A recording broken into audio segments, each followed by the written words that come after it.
We are living in the last days, and the last days are full of fake news, fake information, fake.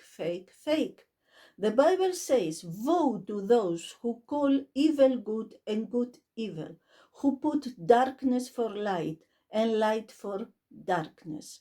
We see in the Vatican, Jesus was in Vatican now, in this nativity scene, put on a scarf of the Palestinians, the kufiya.